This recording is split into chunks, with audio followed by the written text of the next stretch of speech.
இந்த நாளின் அருளுரை பகுதியை நாம் வாசிக்க கேட்டு இதன் பிறகு தியானம் செய்வோம். திருத்துவ பண்டைக்கு பின்வரும் 10ஆம் ஞாயிறாகி நாளுக்குரிய அருளுரை பகுதி அப்போஸ்தலர் நடபடிகள் புஸ்தகம் 13ஆம் அதிகாரம். அப்போஸ்தலர் 13 வசனங்கள் 42 முதல் 52 வரை.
கண்களை மூடி ஜெபம் செய்வோம்.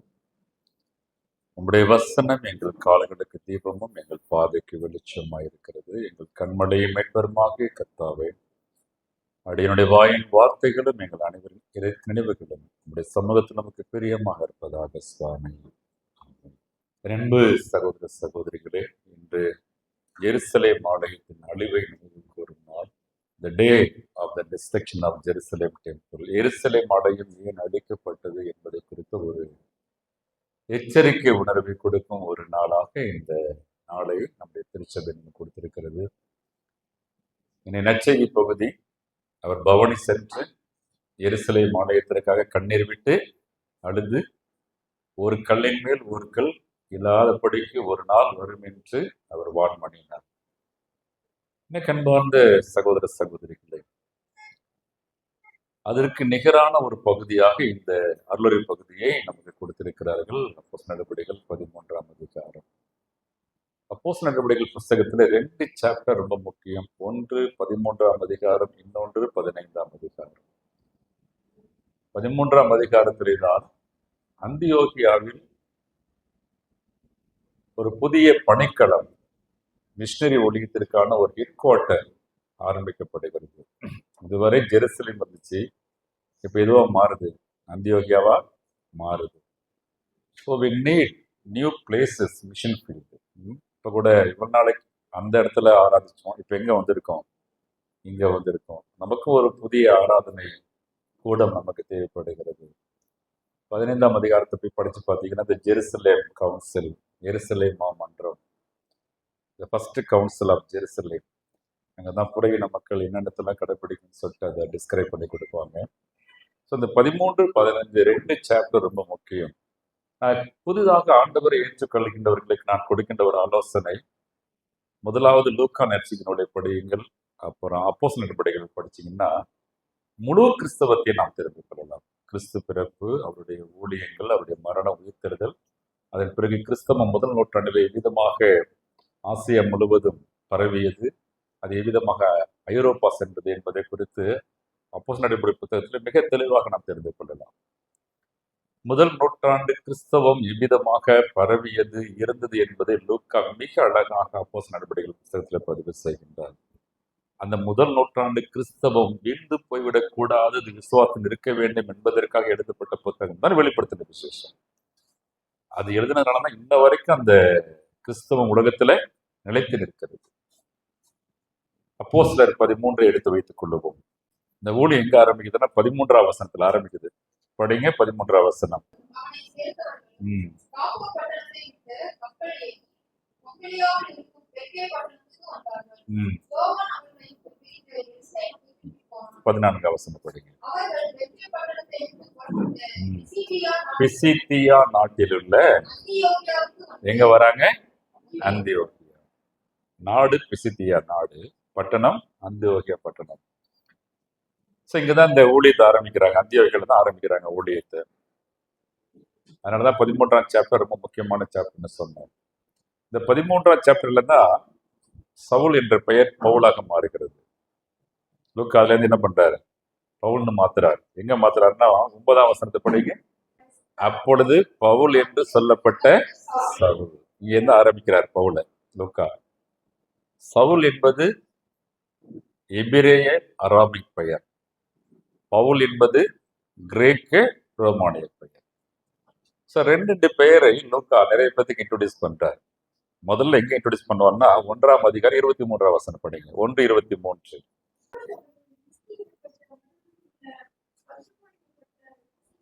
யோசேப்பு. யோசேப்புக்கு என்ன பேர் இருக்கு? இன்னொரு பேரு யூசுப். 12ஆம் அதிகாரம் 25ஆம் வசனம். அங்க ஒருத்தருக்கு 2 பேர் கொடுக்குறாரு பாருங்க. ம், ம். மார்க் என்னும் மறுபேர் கொண்ட யோவான். இங்க திரும்பி படிங்க 13 கடைசி படிங்க. யோவான் அவர்களை விட்டு பிரிந்து. இங்க யாரு? யோவான்னா யாரு? இது mark, the first gospel writer. இங்கதான் போயிடுறாரு. இந்தியாவுக்கு போறதுக்கு முன்னாடியே அவர் போயிடுறாரு. அதனாலதான் பின்னாடி பவுலுக்கும் பர்னபாவுக்கும் சண்டை வரும். இது ரெண்டு பெயர்கள் ரொம்ப அழகா பவுல் அறிமுகம் செய்கின்றார்.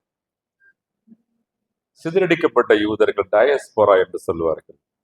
சாலமோன் கட்டிய தேவாலயம் பாபிலோனிய பேரரசால் இடிக்கப்பட்டு யூதர்கள் நாடு கடத்தப்பட்ட அடிமைகளாகப்பட்ட பொழுது யூதர்கள் உலகமெங்கும் சிதறிப்போய் வாழ்ந்தார்கள். அதனால டயஸ்போரா அப்படிம்பாங்க. அப்படி சிதறடிக்கப்பட்ட உலகமெங்கும் போய் வாழ்ந்த அந்த யூதர்கள் இப்ப ஜெருசலேமை விட்டு பல்வேறு நாடுகளுக்கு பயணப்பட்டு போய் அப்படியே அங்க செட்டில் ஆயிடுறாங்க. அப்படி வந்து அவங்க தான் கொச்சியில் இல்லாம இருக்காங்க. அப்படி வந்து யூதர்கள் தான் மணிப்பூர்ல இருக்காங்க. இப்ப கொஞ்சம் பேர் எங்க போயிட்டாங்க? திரும்ப இஸ்ரேல் நாடு போயிட்டாங்க. இந்த டயஸ்போரா சிதறடிக்கப்பட்ட யூத சமுதாயம். அப்படி சிதறடிக்கப்பட்ட யூத சமுதாயம் அந்தியோகியாவிலும் இருக்கிறது. அங்கே ஒரு யூத ஜெபாலயம் இருக்கிறது. எருசலேம் ஆலயம் இடிக்கப்பட்ட பிறகு மக்களுக்கு ஒரு பெரிய ஆலயமாக ஆங்காங்கே அவர்கள் கட்டி எழுப்பி கொண்டது ஜெப ஆலயத்தை கட்டி கொண்டார்கள். அதன் பிறகு ஏறுவது கடத்துல மீண்டும் அந்த ஆலயம் புதுப்பிக்கப்பட்டு இருந்தது. யூதர்களால் வாரந்தோறும் ஜெருசலேம் போக முடியாது. ஏன்னா வேற வேற ஊர்கள்ல, வேற வேற மாநிலத்துல, வேற வேற நாட்டுல வாழ்ந்தாங்க. பஸ்காவுக்கு போவாங்க. மற்ற நாட்கள்ல வாரந்தோறும் எங்க போனாங்க? ஜெப ஆலயத்திற்கு போனாங்க. ஆண்டவர் ஜெப ஆலயத்திற்கு தவறாமல் ஓய்வு நாள் போவார். சபை கூடி வருதலை விட்டு விடாதீர்கள், ஓய்வு நாளை பரிசுத்தமாக ஆசரிக்க நினைப்பாயாக. ஆண்டவருடைய சீஷர்கள் இந்த ஜெப ஆலயத்தை ஒரு பிரசங்க மேடையா பயன்படுத்தினாங்க. எங்கெங்கெல்லாம் போனாங்களோ அங்கெல்லாம் ஜெப ஆலயத்துக்கு போவாங்க. அங்க போய் யூதர்களை சந்திப்பாங்க. அந்த ஜெப ஆலயத்துக்கு புறையின மக்களும் வருவாங்க. யூதர்கள் மட்டும் வர மாட்டாங்க. யாரு வருவா? புறையின மக்கள் வந்து கலந்துக்குவாங்க. யூத ஜெப ஆலயம் கிரவுண்ட் ஃப்ளோர், ஃபர்ஸ்ட் ஃப்ளோர் ரெண்டு இருக்கும். கிரவுண்ட் ஃப்ளோர்ல யூத ஆண்கள் முதல்ல அமர்ந்திருப்பாங்க, புறையின ஆண்கள் பின்னாடி அமர்ந்திருப்பாங்க. இந்த ஃபர்ஸ்ட் ஃப்ளோர்ல யூத பெண்கள் இருப்பாங்க. யூத ஜெப ஆலயத்துல ஆண்களும் பெண்களும் ஒன்றாக அமர்ந்து என்ன பண்ண மாட்டாங்க? ஆராதனை நடத்த மாட்டார்கள். ஃபர்ஸ்ட் ஃப்ளோர்ல யார் இருப்பா? பெண்கள். கிரவுண்ட் ஃப்ளோர்ல யார் இருப்பா? ஆண்கள். பின்னாடி யார் இருப்பா? புறையின ஆண்கள். இந்த அந்தியோகிய பட்டணத்துல இருக்கிற ஜெப ஆலயத்திற்கு பவுலும் பர்னபாவும் போறாங்க. முதல்ல ஒரு டீமா போறாங்க. கூட மார்க்கு போறாரு, ஒரு டீமா போறாங்க. ஆனா அந்த டீமா போனதுல லூக்கா 2 பேர்த்த மட்டும் போக்கஸ் பண்றாரு. யாரு? ஒண்ணு பவுல், இன்னொருவர் பர்னபா. அங்க என்ன செய்றாங்க பாருங்க. வாசியங்கள் 15ஆம் வசனம். இல்ல 14 படிங்க. 14 படிங்க. அவர்கள்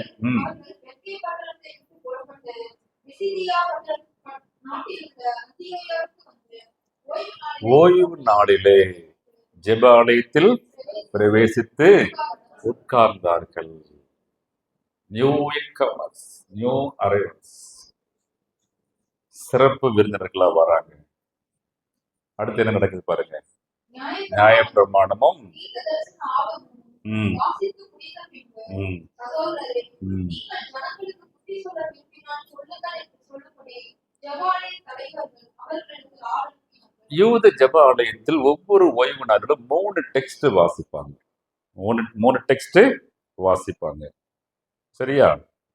ஒன்று இந்த ஷேமா என்று அழைக்கப்படுகின்ற ஒரு டெக்ஸ்ட். உபாகமம் 6ஆம் அதிகாரம் 4ஆம் வசனம். உபாகமம் 6ஆம் அதிகாரம் 4ஆம் வசனம். இதுதான் ஃபர்ஸ்ட் வாசிப்பாங்க. அதற்கு பேர் ஷேமா. இஸ்ரவேலே கேள், உன் தேவனாகிய கர்த்தர் ஒருவரை. ஹீர்வோ இஸ்ரேல். இதுதான் ஃபர்ஸ்ட் சொல்லுவாங்க. ஹீர்வோ இஸ்ரேல். இஸ்ரவேலே கேள். நம்ம எதுக்கு வந்திருக்கோம்?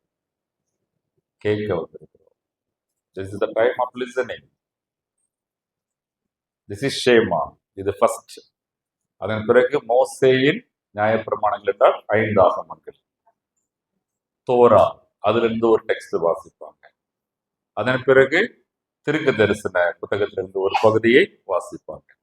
இந்த 3 டெக்ஸ்டும் வாசிக்கப்பட்ட பிறகு ஃபர்ஸ்ட் ஹீரோ இஸ்ரேல் ஷேமா அதை படிப்பாங்க. அதன் பிறகு 5 ஆகமத்திலிருந்து ஒரு டெக்ஸ்ட் வாசிப்பாங்க. அதன் பிறகு திருக்கு தரிசன ஆகமத்திலிருந்து ஒரு டெக்ஸ்ட் வாசிப்பாங்க. அதன் பிறகுதான் பிரசங்கம் இருக்கும். இதை பேஸ் பண்ணி இப்ப இவங்க 2 பேரும் வந்திருக்கிறதுனால பவுல் ஏற்கனவே ஒரு இறையலாளர், கமாலியரிடம் இறையில் கற்ற ஒரு இறையலாளர். ஆகவே நீங்க ஏதாவது மக்களுக்கு ப்ரீச் பண்றீங்களா அப்படின்னு கேட்கிறாங்க. ஒரு கெஸ்ட் ஸ்பீக்கரா நீங்க மக்களுக்கு ஏதாவது டீச் பண்ணுங்க, ஏதாவது போதனை பண்ணுங்க. இந்த வாய்ப்பை பவுல் பயன்படுத்திக் கொள்கின்றார். அதன் பிறகு பாத்தீங்கன்னா 16ஆம் அதிகாரத்துல ஒரு பெரிய பிரசங்கத்தை பண்றார். Long preaching. யாரை குறித்து பண்றார்? ஆண்டவரை குறித்து பிரசங்கம் பண்றார். எதெல்லாம் மேற்கோள் காட்டுறார்? பழைய ஏற்பாட்டை பூரா மேற்கோள் காட்டுறார். ஏன்னா அவங்களோட புக்கு என்னதான் இருக்குது? அவங்க பைபிள் இதுதான், பழைய ஏற்பாடு. அவங்க பைபிள் இது பழைய. அப்ப என்ன கிடையாது? புதிய ஏற்பாடு கிடையாது, பழைய ஏற்பாடு தான் பைபிள். இப்ப நிறைய கொட்டேஷன்ஸ். ஆண்டவர் தான் மேசியா, நாம் எதிர்பார்க்கிற இரட்சகர், நாம் எதிர்பார்க்கிற மேசியா ஆண்டவர் தான் என்பதை ஆணித்தரமாக அந்த ஜெபாலயத்தில் எடுத்து உரைக்கின்றார். அதன் பிறகுதான் பிரச்சனையே வருது. இப்ப அந்த கிரவுட், அந்த கூட்டம் 3ஆக பிரிகிறது. இந்த congregation divide as a 3 groups. 3 மக்கள் கூட்டமாக பிரிகின்றார்கள். அதுல the first group of people, the first தலைப்பு படிக்கலாமா? The first title, received people, ஏற்றுக்கொண்ட மக்கள். சொல்லுங்க, received people, ஏற்றுக்கொண்ட மக்கள். 43ஆம் வசனம்.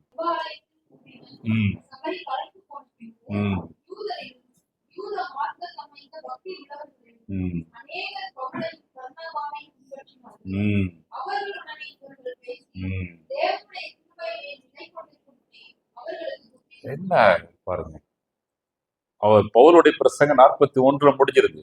16 ஆரம்பிக்கிற பிரசங்கம் 41 முடியுது. அதன் பிறகு அந்த மக்கள் என்ன பண்றாங்க? அடுத்த வாரமும் நீங்க வாங்கன்னு சொல்றாங்க. அடுத்த வாரமும் வர்றாங்க, வந்து ப்ரீச் பண்றாரு. அதன் பிறகு ஒரு கூட்ட மக்கள் பவுலையும் பர்னபாவையும் ஏற்றுக்கொண்டார்கள். ஒரு சிறிய யூத கூட்டம், பெருவாரியான புறையின மக்கள் கூட்டம். The accepted Paul and Barnabas. இங்கே பவுலையும் பர்னபாவையும் ஏற்றுக்கொள்கிறார்கள் என்றால் அவர்கள் சொன்ன சத்தியத்தை ஏற்றுக்கொண்டார்கள். அவர்கள் எடுத்துரைத்த ஆண்டவரை ஏற்றுக்கொண்டார்கள். அந்த மக்கள் ஏற்றுக்கொண்ட மக்கள் கூட்டம். நீங்க அப்போஸ்தலர் நடவடிக்கைகள் 17ஆம் அதிகாரம், அப்போஸ்தலர் 17, 11, 12 வசனத்தை படித்து பார்த்தால் பெரேயா பட்டணத்து மக்கள் நற்செய்தியை கேட்டவுடன், அதை படிங்க. எடுத்துக்கொண்டார்கள். ம், மனோவாஞ்சையால் வசனத்தை ஏற்றுக்கொண்டு ம். காரியங்கள் இப்படி இருக்கிறதா என்று தினந்தோறும் வேத வாக்கியங்களை ஆராய்ந்து பார்த்ததினால் தெசலோனிக்கேயரும் பாருங்க, கேட்ட உடனே அந்த வசனத்தை ஏற்றுக்கொண்டு காரியங்கள் இப்படி இருக்குதா அப்படின்னு யோசிக்கிறாங்க, அதை திங்க் பண்றாங்க, டெய்லி பைபிள் படிக்கிறாங்க, அந்த வசனத்தை ஏற்றுக்கொண்டார்கள், சத்தியத்தை ஏற்றுக்கொண்டார்கள், ஆண்டவர் ஏற்றுக்கொண்டார்கள். ஆகவே பெரேயா சபை மக்கள் தெசலோனிக்க மக்களை விட எப்படி இருந்தாங்களா? அப்படிமா நற்குணசாலிகளாக இருந்தார்கள். அக்செப்டட் பீப்புள், ஏற்றுக்கொண்ட மக்கள். ஆண்டவருடைய பவனியில ஒரு கூட்ட மக்கள் ஆண்டவரை ஏற்றுக்கொண்டாங்க. ஏற்றுக்கொண்டாங்களா இல்லையா? அவரை ஏற்றுக்கொண்டு அவரை வரவேற்று அவரோடு பவனி சென்றார்கள். இப்ப நாம யாரா இருக்கிறோம்? ஏற்றுக்கொள்கின்ற மக்களாக இருக்க நாம் அழைக்கப்படுகின்றோம். என்னவா இருக்கணும்? ஏற்றுக்கொள்கின்ற மக்களா. நீங்க 44ஆம் வசனத்தை படிச்சு பாத்தீங்கன்னா திரும்ப அடுத்த சாபத் டேக்கு வர சொல்றாங்க அவங்கள. மீண்டும் வாங்க, எங்களுக்கு சத்தியத்தை சொல்லுங்க, எங்களுக்கு சத்தியத்தை சொல்லுங்க. என் அன்பு சகோதர சகோதரி, ஒவ்வொரு வாரமும் அந்த சபையார் ஆண்டவருடைய சத்தியத்தை கேட்க ஆவலாய் ஜெபாலயத்திற்கு வந்தார்கள். ஆவலாய் ஏற்றுக்கொண்டார்கள், வாஞ்சையாய் வந்தார்கள். யூத மார்க்கத்தில் ஒரு சிலர், பெருவாரியான புறையின மக்கள் ஏற்றுக்கொண்டார்கள். கர்த்தருக்கு ஸ்தோத்திரம். நாம் ஏற்றுக்கொள்ளும் மக்களாக இருக்க நாம் அழைக்கப்படுகின்றோம். We should accept the word of God, the Lord Jesus Christ, the Savior in our life. ஒரு வாரம் கோயிலுக்கு வந்து அடுத்த வாரம் வராம இருக்கும். வாரம் வந்தாங்க. ஒவ்வொரு நாளும் வசனத்தை வாசிச்சாங்க, தியானிச்சாங்க, அதன்படி வாழ்ந்தார்கள். அந்த வசனங்கள் கிரியை செய்தன. ஆண்டவருடைய பவனியில ஒரு மக்கள் கூட்டம் அவரை ஏற்றுக்கொண்டார்கள், அவரை வரவேற்றார்கள், அவரை வாழ்த்தினார்கள், அவரோடு பயணம் மேற்கொண்டார்கள், அவரை புகழ்ந்தார்கள், தேவனை மகிமைப்படுத்தினார்கள். நாம் எப்பொழுதும் ஆண்டவரை, அவர் வார்த்தைகளை ஏற்றுக்கொள்கின்ற மக்களாக இருக்க நாம் அழைக்கப்படுகிறோம். The second group of people, rejected people. யார் அவங்க? செகண்ட் டைட்டில், ரிஜெக்டட் பீப்புள், புறக்கணித்த மக்கள். வாசியுங்கள் 45ஆம் வசனம். பவுலினால் போகப்பட்டவர்களுக்கு எதிரிடம் பேசி நல்ல எதிரடையா பேசி தூஷித்தார்கள், விரோதித்து தூஷித்தார்கள். The rejected people, a group of people rejected the word of God. A group of people rejected the apostles. ஒரு கூட்ட மக்கள் ஆண்டவருடைய வார்த்தையை ஏற்றுக்கொள்ளவில்லை, அப்போஸ்தலர்களை புறக்கணித்தார்கள், தூஷித்தார்கள். இதற்கு முன்பு பவுல் பிரசங்கம் பண்ணும் பொழுது பாத்தீங்கன்னா ஏத்துக்கவே மாட்டாங்க. இப்படி இல்ல, இயேசு மேசியா கிடையாது. ஏன்னா மேசியாங்கிறவர் அப்படி வருவார், இப்படி வருவார், அரசனாக வருவார், விடுதலை தருவார், போரிடுவார், ரோம சாபைக்கு விடுதலை கொடுப்பார், இப்படி எல்லாம் எதிர்பார்த்துட்டு இருந்தாங்க. அதனால பிரச்சனை பண்ணாங்க. ஆனா இந்த இடத்துல பாத்தீங்கன்னா அப்போஸ்தலர்களை ஏற்றுக்கொள்ளாமல் அவர்களை தூஷித்ததற்கு ஒரு காரணமாக லூக்கா பதிவிடுகின்ற ஒரு வார்த்தை பொறாமை. என்ன வார்த்தை பயன்படுத்துறாரு? ஜெலஸ், பொறாமை. என்னன்னா ஒரு கூட்ட மக்கள் அப்படியே ஃபாலோ பண்றாங்களே. ஒரு பிரசங்கம் பண்ணாரு பவுல், அதுக்குள்ள மேஜர் ஜென்டைல் பீப்புள் ஃபாலோ பண்றாங்க, ஒரு மைனாரிட்டி ஜூவிஷ் பீப்புள் ஃபாலோ பண்றாங்க. நம்ம சொன்னா கேட்கல, இவங்க சொன்னா கேட்கிறாங்களே, இந்த ஜெலஸ். என் அன்பு சகோதர சகோதரிகளே, புறக்கணிப்புக்கு மிக முக்கியமான காரணமாக லூக்கா குறிப்பிடுகின்ற ஒரு வார்த்தை பொறாமை. அந்த வளர்ச்சி, அந்த எழுச்சி அவங்களுக்கு என்னத்தை உண்டு பண்ணுது? பொறாமையை உண்டு பண்ணுது. முதல் கொலையின் காரணம் என்ன? The first cause of murder எது? யாருக்கு இருந்தது? காயின். இன்னைக்குமே பொறாமை வெளியில இருந்து வராது. முதல்ல எங்கேருந்து வரும்? உடன்பிறப்புக்குள்ளதான் வரும். அப்புறம் எங்க வரும்? உறவுகளுக்குள்ள வரும். அப்புறம் எங்க வரும்? சொல்லி எங்க வரும்? உற்றார். என்னைக்காவது நமக்கு அந்த அம்பானி மேல, அந்த அதானி மேல, அம்பானி மேல பொறாம வந்திருக்கா? என்னைக்காவது சொல்லுங்க. பெருமையா பேசுவோம், முன்னுதாரணமா பேசுவோம். பக்கத்து வீட்டுக்காரங்க நல்லா இருந்தா என்ன வரும் நமக்கு? சொல்லுங்க, என்ன வரும்? பொறாமை. இந்த நாள் யோசேப்பு பாதிக்கப்பட்டார். ஆதியாகமம் 37:11. யார் பாதிக்கப்பட்டது? யோசேப்பு. மோசே பாதிக்கப்பட்டார். என்னாகமம் 11:29 யோசுவா சொல்லுவார், அவங்க எல்லாம் தீர்க்க தரிசனம் சொல்றாங்களே, ஸ்டாப் பண்ணுங்க அப்படிம்பார். அப்ப மோசே சொல்லுவார், நீ பொறாமப்படாதப்பா, எல்லாருமே தீர்க்க தரிசனம் சொல்ற அப்படிம்பார். மீரியாமுக்கு மோசே மீது பொறாமை வந்தது. பாவம் தாவீது, அந்த மனுஷன் அவர் பாட்டுக்கு சண்டைக்கு போனாரு, வந்தாரு. அந்த மனுஷன் தன்னை என்னைக்குமே புகழ்ந்ததில்லை. இந்த ரோட்ல பாட்டு பாடின இந்த லேடிஸ் பாடின 2 லைன், 2 பாட்டு தான். சவுல் கொன்றது, தாவீது கொன்றது. என்னைக்காவது தாவீது தன்னை கொடுத்து புகழ்ந்திருக்காரா? நான் அதை பண்ணேன், இதை பண்ணேன், அவனை கொன்னேன், இவனை கொன்னேன். இந்த வாயை வச்சுக்கிட்டு சும்மா இருக்காம ஏதாவது கிளப்பி விட்டு அந்த ஒரு லைன் சவுலுக்கு தாவீது என்ன வந்துச்சு சொல்லுங்க. அதன் பிறகு தாவீது பட்ட பாடு கொஞ்சம் நஞ்சம். அந்த பொறாமை தாவீதை அழிக்க தூண்டியது, சவுலின் அழிவிற்கு வித்திட்டது. என் அன்பு சகோதர சகோதரிகளே, இந்த பவனை எடுத்துக்கங்க. ஒரு நீண்ட பவனை போகுது. வீட்டு மாடியில இருந்து பாக்குறாங்க எல்லாருமே. பார்த்துட்டு சொன்னாங்க, இதோ உலகமே, சொல்லுங்க, உலகமே என்ன வந்துச்சு? பொறாமை. ஆண்டவர் மீது பொறாமை. எல்லாரும் ஃபாலோ பண்றாங்க, எல்லாரும் பின்னாடி போறாங்க. ஜெலஸ். அன்னைக்கு நைட்டே ஆண்டவருக்கு விரோதமா திட்டம் தீட்டினாங்க. பொறாமை ஒரு எலும்புருக்கி. அது பொறாமை யார் உள்ளத்தில் இருக்கு அவர்களை முதல்ல அவங்களுக்கு ஆபத்தை கொண்டு வரும். சகோதர சகோதரிகளே, பொறாமையினாலே புறம் தள்ளினார்கள், பொறாமையினாலே ஏற்றுக்கொள்ளாமற் போனார்கள். நாம் யார்?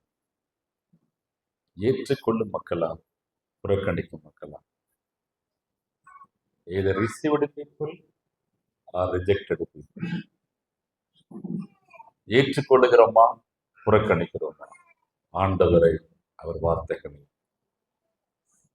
ஆனா இந்த மக்களுக்காக தான் கர்த்தர் ஒரு வார்த்தை சொன்னார். வாசியங்கள் எரேமியா 2:13. என் ஜனங்கள் 2 ஈவில் செய்றாங்க. 2 mistakes, 2 evil. ஒன்று ஜீவ தண்ணீர் ஊற்றாகிய எண்ணெய் விட்டு விட்டார்கள், பொறுமை தள்ளி போட்டார்கள். அடுத்தது தண்ணி நிற்காத ஓட்டை தொட்டிகளை தங்களுக்கென்று வெட்டி கொண்டார்கள், வைத்துக் கொண்டார்கள். தண்ணீர் உள்ள பாத்திரம், ஜீவ தண்ணீர் உள்ள பாத்திரத்தை விட்டு விட்டார்கள், வெறும் பாத்திரத்தை, ஓட்டை பாத்திரத்தை வைத்துக் கொண்டார்கள். The 2 mistakes இந்த ரிஜெக்டட் பீப்புளை தான் செஞ்சார். ஆண்டவரை, அவர் வார்த்தையை, அவர் அடியவர்களே ஏற்றுக்கொள்ளவில்லை.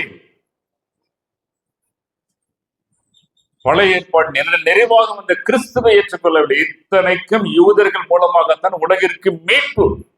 அதான் பைபிள் சொல்லுது. ஆபிரகாமை அழைத்தது நோக்கமே, உன் மூலமாக இந்த உலகத்தை நான் ஆசீர்வதிப்பேன். ஆதியாகமம் 12ஆம் அதிகாரம் 3ஆம் வசனம்.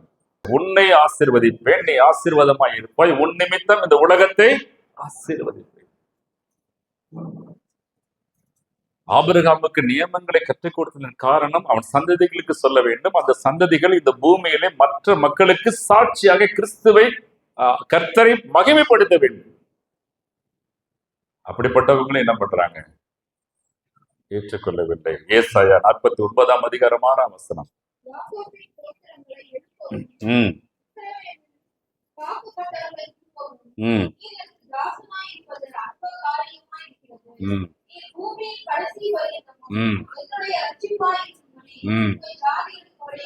ஜாதிகளுக்கு ஒளியாக வைத்தார். யார வைக்கிறார்? முத யூதர்களை வைக்கிறார். யார வைக்கிறாரு? யூதர்களை வைக்கிறார். மற்ற மக்களுக்கு ஒளியா இருக்க வேண்டிய இந்த யூத இனம் மற்ற மக்களுக்கு இருளாக மாறியது. இவர்களும் இருளாக இருந்து பிறருக்கு ஒளியையும் தடுத்தார்கள். என் அன்பு சகோதர சகோதரிகளை, விசுவாச கூட்டமே, இந்த அனுப்பற்பாடையும் ஊருக்கு நீங்களும் நானும் ஒளியாக இருக்க வேண்டியவர்கள். அல்லேலூயா. அதற்காகவே அழைக்கப்பட்டிருக்கிறோம். கிறிஸ்துவை பறைசாற்ற வேண்டியவர்கள். கிறிஸ்துவை அறிவிக்கு முன் நம்மில் கிறிஸ்துவை பார்க்க வேண்டும். அப்படிப்பட்ட ஒரு வாழ்க்கை வாழ சாட்சியாக அழைக்கப்பட்டிருக்கிறோம். ஆனால் அந்த மக்களே ஆண்டவரை, வார்த்தையை, அடையவர்களை ஏற்றுக்கொள்வதில்லை. பவுலுக்கு அது ரொம்ப பாரம். ரோமர் 9ஆம் அதிகாரம் முதல் 5 வசனங்கள் படிச்சு பார்த்தீங்கன்னா, அவர் தன்னுடைய சொந்த ஜனங்கள் மீது அவ்வளவு கரிசனை உள்ளவராக இருந்தார். அவங்க ஏற்றுக்கொள்ளதுனால குறைய நம்ம கிட்ட போறார். இத்தனைக்கு ஆண்டவர் எல்லாருக்கும் ரட்சகராக வந்தார். லூக்கா 2:32 சகல ஜனங்களுக்கும் அவர் யார்? ரட்சகர். கர்த்தருக்கு ஸ்தோத்திரம்.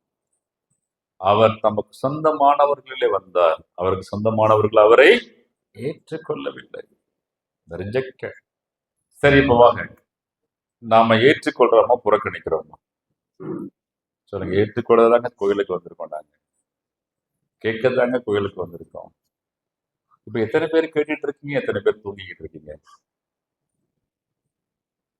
எத்தனை பேர் மனசு இங்க இருக்கு? எத்தனை பேர் மனசு ஆலயத்திற்கு வெளியில இருக்கு? என் அன்பு சகோதர சகோதரிகள், சத்தியத்தை கேட்கும் நேரம், அதை ஏற்றுக்கொள்ளும் நேரம், பிறருக்கு சாட்சியாக நாம் அழைக்கப்பட்டிருக்கிறோம். இந்த யூத ஜனங்கள் ஒளியாக இருக்க வேண்டியவர்கள், ஆண்டவரை பரிசாற்ற வேண்டியவர்கள், அவங்களே ஏத்துக்கல. அப்புறம் எப்படி மற்றவங்களுக்கு கொடுப்பாங்க? நாம் எப்பொழுதும் ஏற்றுக்கொள்ளாத புறக்கணிக்காத மக்களாக இருக்க அழைக்கப்படுகின்றோம். கடைசியா ஒரு மக்கள் கூட்டம், rewarded people. The third rewarded people, வெகுமதியை பெற்றுக் கொண்ட மக்கள். எழுத பெற்றுக்கிறாங்க வெகுமதி, ரிவார்டு. வாசியங்கள் 48ஆம் வசனம். பிரஜாயார் கேட்டு சந்தோஷப்பட்டு ம், கர்த்தருடைய வசனத்தை மகிமைப்படுத்திக் கொண்டார்கள். ம், நித்திய ஜீவனுக்கு ஈடுபட்டவர்கள் எவர்களோ ம். அவர்கள் சுவாசித்தார்கள். எஸ், நித்திய ஜீவனை. அவங்களுக்கு எது ரிவார்டா கிடைக்குது? எது கிடைக்குது? நித்திய ஜீவன், எட்டர்னல் லைஃப். கிருபையை பெற்றுக் கொண்டார்கள், நித்திய ஜீவனை பெற்றுக் கொண்டார்கள். ஒரு கூட்டம் ஏற்றுக்கொள்ளுது, ஒரு கூட்டம் புறக்கணிக்குது. ஏற்றுக்கொண்ட கூட்டத்துக்கு என்ன கிடைக்குது? ரிவார்டு கிடைக்குது. எது? நித்திய ஜீவன், கிருபை. அதுல மெஜாரிட்டி யார்? யூதர்களா, யூதர் அல்லாத மக்களா? சொல்லுங்க. யூதர் அல்லாத மக்கள் மெஜாரிட்டி, அண்ட் மைனாரிட்டி யாரு? கொஞ்சம் யூத மக்கள். எதிர்த்தவர்களை மெஜாரிட்டி யாரு? யூதர்கள். ஏற்றுக்கொள்ள வேண்டியவங்க புறக்கணிக்கிறாங்க, புறக்கணிக்க வேண்டிய புறையின மக்கள் என்ன பண்றாங்க? ஏற்றுக்கொள்ளுகின்றார்கள். அதான் அன்னைக்கு சொன்ன எருசலேம், ஒரு நாள் வரும், ஒரு கல்லின் மீது ஒரு கல் இராதபடிக்கு எடுத்துக் கொள்ளப்படும். கோழி தன் குஞ்சுகளை கூட்டி சேர்க்கும் விதமாக அநேக தரம் உன்னை நான் கூட்டி சேர்க்க வாஞ்சா இருந்தேன், உனக்கோ மனதில்லாமல் போயிற்று. The priority goes to Gentile people. நண்பு சகோதர சகோதரி, நம்ம ஆண்டவரை ஏற்றுக்கொண்டால், சத்தியத்தை ஏற்றுக்கொண்டால் நமக்கு கிடைக்கின்ற மிகப்பெரிய வெகுமதி, பரிசு, நித்திய ஜீவன், கிருபை. இம்மைக்கு மட்டுமல்ல, மறுமைக்கும். இம்மைக்கு மட்டுமல்ல, மறுமைக்கும். அன்னைக்கு ரிஜெக்ட் பண்ணவங்களை பத்தி பைபிள் என்ன சொல்லுது? குருட்டாட்டம் உள்ள மக்கள், கடினமுள்ள மக்கள், வணங்கா கழுத்துள்ள மக்கள். ஆனா ஏற்றுக்கொள்ள பைபிள் பாராட்டு, திருமறை பாராட்டுகிறது. நாளை பரலோகம் பாராட்டும், நாளைக்கு பரலோகம் பாராட்டும். ஆண்டவரை, அவர் வார்த்தையை ஏற்றுக்கொண்டவர்களை நாளை பரலோகம் பாராட்டும். அப்போஸ்தலர் நடபடிகள் 2ஆம் அதிகாரம் 41ஆம் வசனம். ஒரு பிரசங்கம், ஒரு மனமாற்றம், 3000 பேர் ஆண்டவர் ஏற்றுக்கொண்டார்கள். எத்தனை பேரு?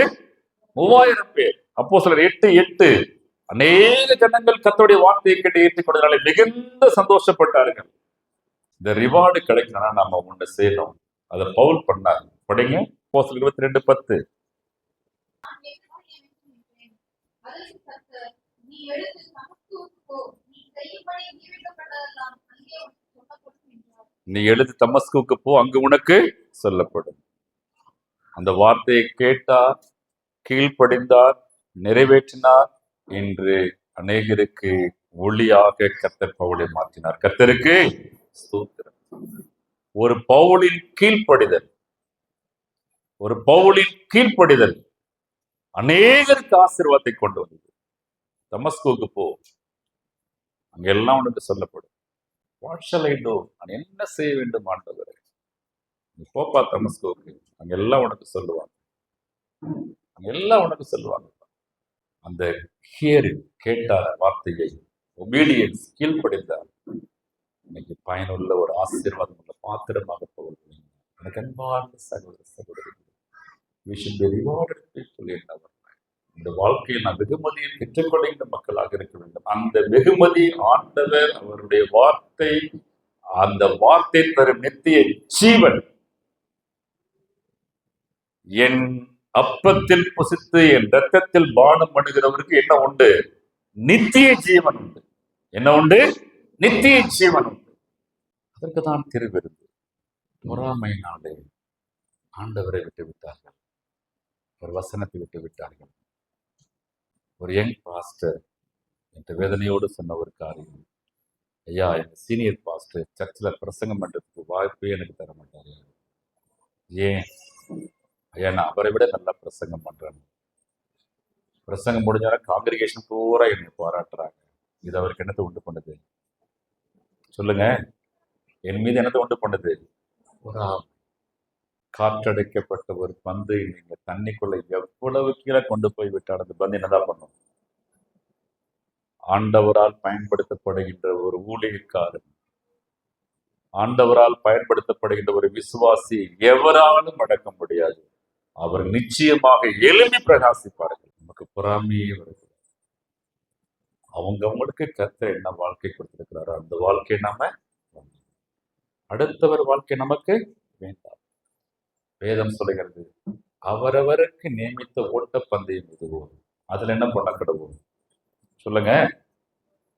அருமையான பொறுமையோடு ஓடக்கடவுள், நிதானமாய் ஓடக்கடவுள். கர்த்தர் எல்லாருக்கும் எல்லாத்தையும் எல்லா காலத்திலையும் கொடுத்துருக்குது. எனக்கு எல்லாருக்கும் ஒரு மனசு சொல்ல முடியாது, எனக்கு எதுவுமே இல்லைன்னா ஒரு விசுவாசி சொல்ல முடியாது. ஒரு விசுவாசி கர்த்தர் எனக்கு எல்லாத்தையும் கொடுத்துருக்காருன்னு சொல்ல முடியாது. ஏதோ ஒரு சில இல்லாம இருக்கத்தான் செய்யும். ஒரு விசுவாசி கர்த்தர் எனக்கு ஒண்ணுமே கொடுக்கணும்னு சொல்ல முடியாது. ஏதோ சில ஆசீர்வாதங்கள் இருந்து கொண்டுதான் இருக்கும். ஒரு காரியத்தை பார்த்தீங்கன்னா, கடைசியில இந்த காலில் இருக்க தூசியை ஒரு எடுப்பு வாங்குவாங்க. அது ஆக்சுவலா கோபத்துல செஞ்சது பவுலும் பர்னபாவும்.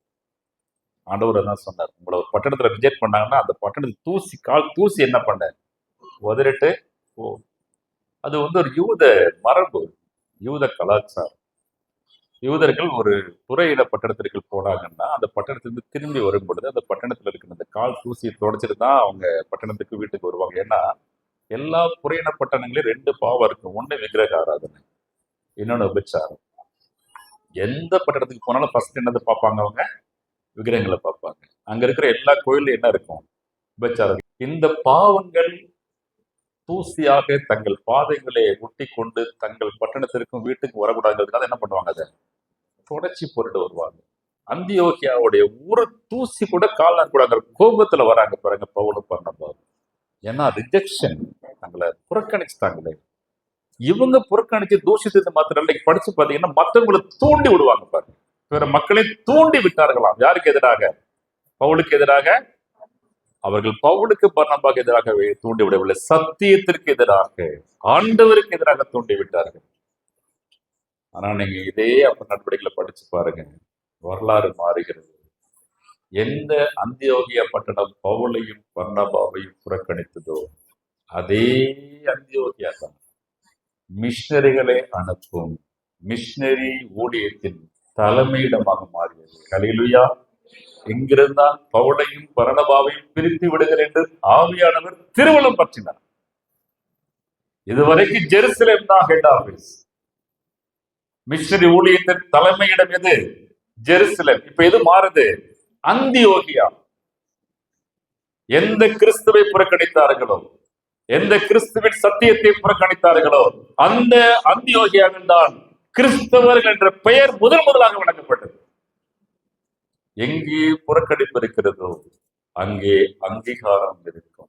Where there is rejection and there is recognition also. Hallelujah! நீங்கள் எங்கே புறக்கணிக்கப்படுகின்றீர்களோ அங்கே ஒரு நாள் அங்கீகரிக்கப்படுவீர்கள். அந்த விசுவாசத்தில், அந்த சத்தியத்தில் உறுதியாக இருக்கிறார். இந்த ரிஜெக்ஷனை கர்த்தர் ரெகக்னைசேஷனாக மாற்றுவார். கர்த்தருக்கு ஒருவேளை நீங்கள் தொழில் செய்யலாம், ஒருவேளை நீங்கள் வியாபாரம் செய்யலாம், ஒருவேளை நீங்கள் தனியார் துறையில பணியாற்றலாம், ஒருவேளை அரசு துறையில பணியாற்றலாம். நீங்கள் என்ன பணி செய்தாலும், என்ன வேலை செய்தாலும், என்ன வியாபாரம் செய்தாலும் நீங்கள் இந்த உலகத்திலே பொறாமையை சந்திப்பீர்கள். உங்களுக்கு எதிராக பொறாமைப்படுவார்கள், உங்களை எதிர்ப்பார்கள், உங்களை ஏற்றுக்கொள்ள மாட்டார்கள், உங்களை அங்கீகரிக்க மாட்டார்கள், உங்களை காயப்படுத்துவார்கள், புறக்கணிப்பார்கள். ஒன்றை மறந்து விடாதீர்கள், இந்த அந்தியோகியால மக்கள் கூட்டம் கர்த்தருக்கு சாட்சியாய் வைராக்கியமாய் நின்றார்கள். அந்த புறக்கணிப்பு ஏற்றுக்கொண்டதாக மாறியது. The rejection became as a recognition. அந்தியோகியா பட்டணத்திலே தான் கிறிஸ்தவர்கள் என்ற பெயர் வழங்கப்பட்டது.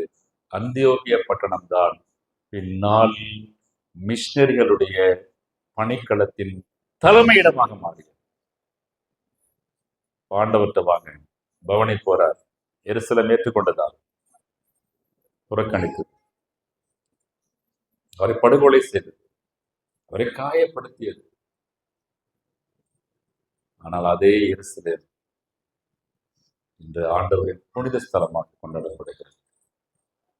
உலகில் முதன்மை மதம் கிறிஸ்தவ மதம். 270 கோடி மக்கள் கிறிஸ்தவர்கள். அத்தனை கிறிஸ்தவர்களின் புனித இடமாக இது கருதப்படுகிறது. சொல்லுங்க, ஜெருசலேம் பிகாஸ் ஆஃப் கிரைஸ்ட். எந்த எருசலேம் கிறிஸ்துவை ஏற்றுக்கொள்ளாமல் புறக்கணித்ததோ, இன்னைக்கு அந்த ஜெருசலேம் இருக்க ஒளிவு மலையில தான் மக்கள் உட்கார்ந்து ஜெபம் பண்றாங்க, ஆண்டவரே மீண்டும் வாரும். அந்த ஜெருசலேமில் தான் தினந்தோறும் கோடிக்கணக்கான மக்கள் தங்கள் பாதம் பட்டால் போதும் என்று போய் காத்திருக்கிறார்கள். The rejection became as a recognition. கர்த்தருக்குள்ளாக நிலைத்திருப்போம், இந்த விசுவாசத்தில் நிலைத்திருப்போம், உறுதியாக நிலைத்திருப்போம். அவருடைய கிருபை நம்மை ஆட்கொள்ளும். நித்திய ஜீவன் நமக்கு இருக்கு. அதற்கு இந்த திருவிருந்து நமக்கு உதவி செய்யட்டும். ஆண்டவர் தாமே இந்த வார்த்தைகளை கொண்டு உங்களை என்னையும் ஆசீர்வதித்து காப்பாராக. கண்களை மூடி ஜெபம் செய்யும். நல்ல பிதாவே, இந்த ஆசீர்வாதமான ஆராதனை வேலைக்காக செலுத்துகிறோம். நீங்கள் கேட்ட சத்தியத்திற்காக உமக்கு ஸ்தோத்திரம். 3 வகையான மக்கள் கூட்டத்தை பார்த்தோம். ஆண்டவரே, received people, ஏற்றுக்கொண்ட மக்கள், rejected people, புறக்கணித்த மக்கள், rewarded people. ஆண்டவரே, அருமையான வெகுமதியை பெற்றுக்கொண்ட மக்கள் கூட்டம் கிருபையை வெகுமதியாக பெற்றார்கள், நித்திய ஜீவனை வெகுமதியாக பெற்றார்கள். நாங்கள் உண்மை ஏற்றுக்கொள்கின்ற மக்களாக கிருபையை ஏற்றுக்கொண்டு நம்முடைய சத்தியத்தில் நினைத்திருக்க எங்களுக்கு அருள் தாரும் சுவாமி. அதற்கு இந்த திருவிருந்து எங்களை பலப்படுத்திட்டோம். இந்த புதிய இடத்தை நாங்கள் ஆசீர்வதிக்கிறோம். பிதாகுமாரன் பரிசுத்தாவின் நாமத்தினாலே ஆசீர்வதிக்கிறோம். அப்பா, இந்த இடத்திலிருந்து ஏறெடுக்கப்படுகின்ற ஜெபங்களுக்கு உமது செவிகள் திறந்தவைகளால் இந்த இடத்தின் மீது உடைய கண்கள் உற்று நோக்குபவர்களால் கிருபை செய்யும். ஒரு எளிய துவக்கம், எளிய முயற்சி, புதிய ஆலயத்தை காணும் அந்த நாளுக்கு ஆரம்ப நாளாக, வித்திட்ட நாளாக அந்த நாளைக்கு தன் மாற்றித்தர நாங்கள் செபிக்கிறோம். அப்பா, இதற்காக முயற்சி எடுத்த பிரயாசப்பட்ட சபை பொறுப்பாளர்கள், ஊழியர்கள், சபை பெரியவர்கள், தாய்மார்கள், சகோதர சகோதரிகள், வாலிப சமயத்தை அனைவரையும் ஆசீர்வதியும் ஆண்டவர். அனுப்பற்பாளையம் சபையை விட கருத்தில் ஒப்புக் கொடுக்கிறோம். மிகப்பெரிய சபை ஆண்டவர், பல தலைமுறைகளை கண்ட சபை ஆண்டவர், 100 கண்ட சபை சுவாமி. இந்த பகுதியிலே முதன்மையான புராட்டஸ்டன்ட் சர்ச் ஆண்டவர். இன்று எத்தனை சபைகள் இருந்தாலும் சத்தியத்தை உலகிற்கு எடுத்துரைத்த, அனுப்பற்படத்திற்கு எடுத்துரைத்த முதன்மையான ஆலயம் ஆண்டவர். கர்த்தர் இந்த வளாகத்தை ஆசீர்வதிப்பீராக. ஒரு புதிய ஆலயத்தை எங்களுக்கு தருவீராக. அதற்கான முயற்சிகளை ஆசீர்வதியும். எல்லாவற்றையும் திருக்கரத்தில் தாழ்த்தப்படுகிறோம். தொடர்ந்து கிருபை தாங்கட்டும். மீட்பராகிய கிறிஸ்து இயேசுவின் திருப்பெயரில் தாழ்மையோடு செபிக்கிறோம் நல்ல பிதாவே. பரமண்டங்கள் பிதாவே, உம்முடைய நாமம் பரிசுத்தப்படுவதாக.